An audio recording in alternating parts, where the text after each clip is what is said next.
What's up, guys? This is Ed here once again for the Blood Type Online YouTube channel, and today we're going to take a look at one of the more hot button issues, or films if you will, going on in the horror community today.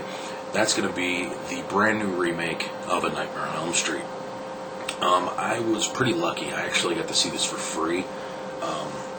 Just to let you guys know, this is the Blu-ray of the original film, which I'm going to be doing a review in blue on, but it came with a ticket, and I think it was $7.50 off of the movie price, so I actually went and seen a matinee of it last Saturday, and I got in for free, so that was pretty cool. But I have to say, I went and seen the Nightmare on Elm Street remake, and I was curious for a lot of reasons. First off, I wanted to see just how much of a remake it was going to be. And I had an idea of basically what they would do, but I wasn't 100% sure. They did remake the film, clearly. It's not the same movie that the first one is. There's a lot of differences. There's no... Like, John Saxon's character has been cut out of the film. So that, there's no Lieutenant Thompson. Nancy's mom's not the alcoholic and interesting character that she was in the first one. This one, I thought she was kind of like a throwaway character. What else can I really say about this? Basically, I found the movie to be rather bland. Especially, too, if any of you guys out there, and here's another thing I'm going to show you guys that I'm going to be reviewing. This is called Never Sleep Again. It's a retrospective documentary on the Nightmare on Elm Street series, and I think if you do check that out, you'll definitely see what I'm saying here. And these were thoughts that were just kind of replayed as I watched that after seeing the documentary. One of the things that I think made Nightmare on Elm Street really cool, and a lot of its sequels kind of cool, is the focus that they put on the nightmare sequences. How to make them cool, how to make them interesting, how to make them unique simply for the story of A Nightmare on Elm Street. And I thought that the remake did a terrible job with this. Outside of maybe one or two scenes in the film, I didn't think there was much imagination at all that went into the dream sequences. I thought they were rather lame, to be honest with you. So that was a definite downfall to me in this film. It's kind of unfortunate, but it just shows you the kind of effort that they're willing to put into a film like this. They know that it's going to make a lot of money. It has a huge amount of name recognition, so it's not completely unfathomable that they would make this kind of a movie.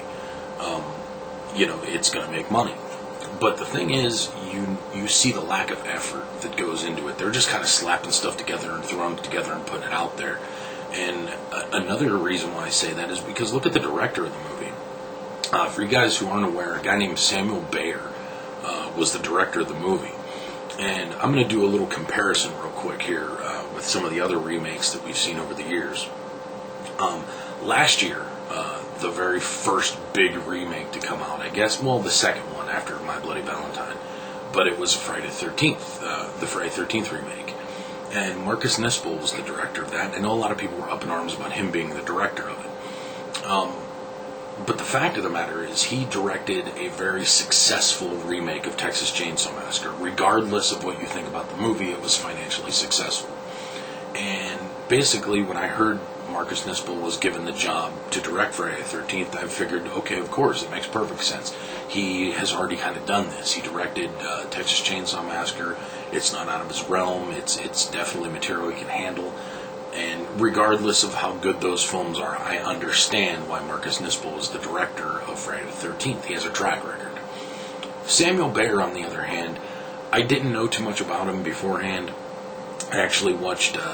they showed a thing on Attack of the Show, which is it's kind of like a variety news show on G4, which mainly is about technology and video games and stuff like that. It's a really cool show, but they actually had a making of Nightmare on Elm Street, and they had Samuel Bayer on, and they spoke with him about the movie, and he talked about how it was his first time directing a feature film.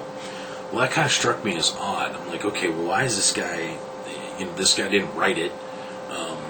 why is this guy directing it? So I went and hit up IMDb and looked up his name, and noticed that this guy's seriously he's done nothing but music videos.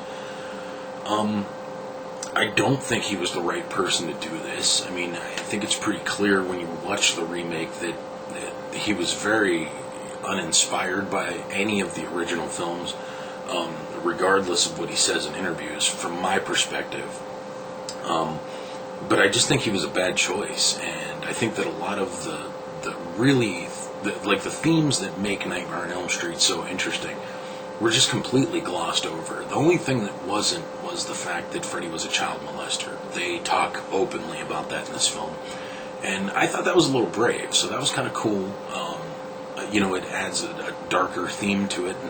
And Nightmare on Elm Street, the remake, is definitely a dark film, but it's also very bland.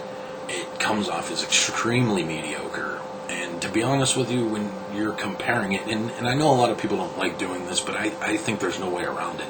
When you're talking about a remake, it's almost impossible not to compare it immediately with the film that preceded it. A lot of the things that I found that have made the original film a total classic were just ignored. And one of the parts was the dream sequences. They're highly unimaginative, and like I said, the word that keeps coming to my mind is bland. And I think that's kind of a shame, because I think something like this almost writes itself. It's not hard to remake a Nightmare on Elm Street, considering the groundwork that was laid before you ever sat down to make the movie.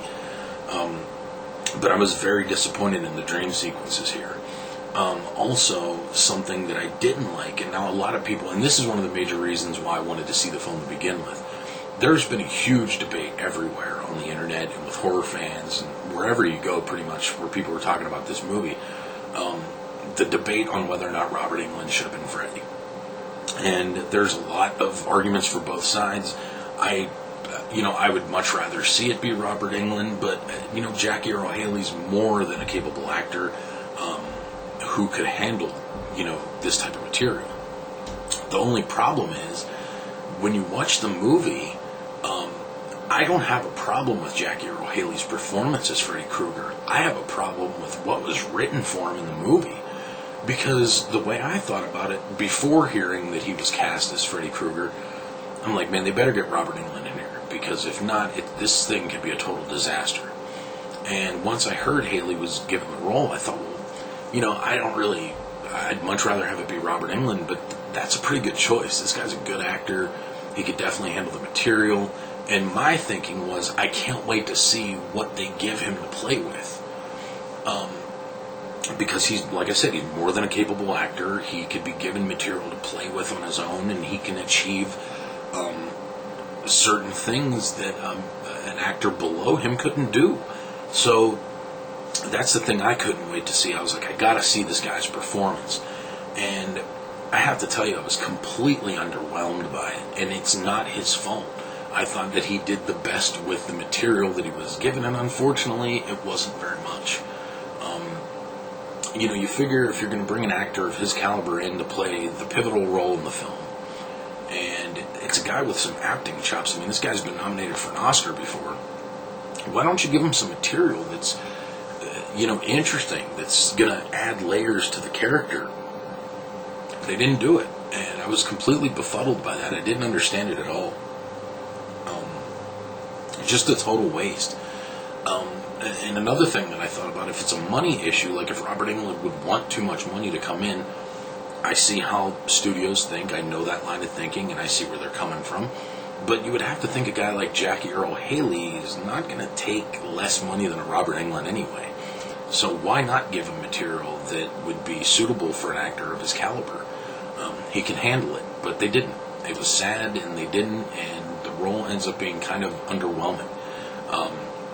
But that leads me to another thing here, which would be the makeup of Freddy Krueger. They seem to change the makeup to be more of a blank expression, something you would see of a typical burn victim, or somebody that has extreme burns all over their face. And the one thing that I heard prior to the film coming out was they wanted to make the Freddy makeup more lifelike and realistic.